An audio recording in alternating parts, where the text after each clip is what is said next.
To discuss this more, I'm joined now by Joseph Williams. He's a senior news editor at U.S. News and World Report. And Joseph, back in 1956, President Eisenhower signed the Federal Aid Highway Act. That paved the way for the interstate highway system in the United States that we know now.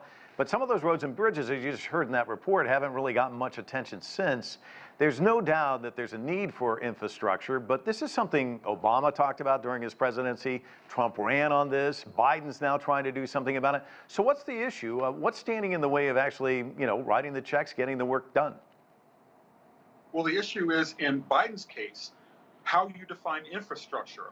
A lot of people in Congress agree roads, bridges, tunnels, water main systems, those sorts of things. They agree that those are infrastructure. Biden wants to expand the scope to include human infrastructure, i.e. child care, upgrades, pay for family leave, and those sorts of things that would help Americans be more efficient at their jobs and worry less about who's taking care of the children or who's going to look after grandma when she's at home all alone. And the problem also has been in price tag. Your correspondent mentioned that some of these bridges are up to and beyond 50 years old, at the end of their useful life. How do you replace them? How much does it cost? Republicans generally are really tight with the checkbook, but Democrats rather believe that more needs to be done right now. It needs to be urgent, and you've got to go big because we don't want to have to revisit this again. So where are we on this bipartisan deal? It's been talked about a lot.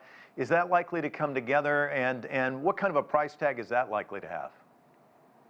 Well, the bipartisan bill that a group of 10 senators from each party negotiated comes in at just under $1 trillion, rather just over $1 trillion.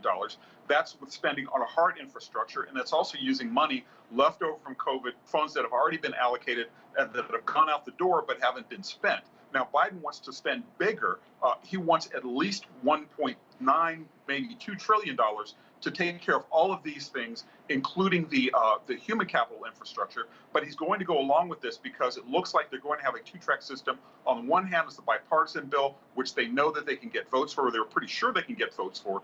The other hand is the human infrastructure, the spend big bill that will satisfy progressives, but will make moderates, give moderates a little bit of heartburn, moderate Democrats some heartburn, have to go back to their districts and explain why all this money is going out the door. Now, right now, Biden has, last week, he endorsed the bipartisan bill, then said he was going to veto it unless that goes along in tandem with the human infrastructure bill, the much bigger bill. Then he had to walk that back after progressives and Republicans gave him a little pushback on that. And then everybody went out of town for the 4th of July recess. So right now, we're kind of in a state of suspended animation as to whether or not this bill is going to go forward, when it's going to go forward. We do know that the timeline, most people are saying, extends through the summer, where they'll have time to negotiate, renegotiate, and pass other bills to try to get things done. I got to ask you about this. I went back, New York Times columnist Thomas Friedman wrote this piece back in 2010. He said China's doing moonshots, and he said, yes, that's plural. When I say moonshots, I mean big, multi-billion-dollar deals, 25-year horizon, game-changing investments. He held China up as an example back then on what can be done. But even with the money we're talking about, I mean, this is going to be a watered-down version. It's not likely to have high-speed rail or some of the other things that you see in China. Why is it the U.S. has such a problem with this?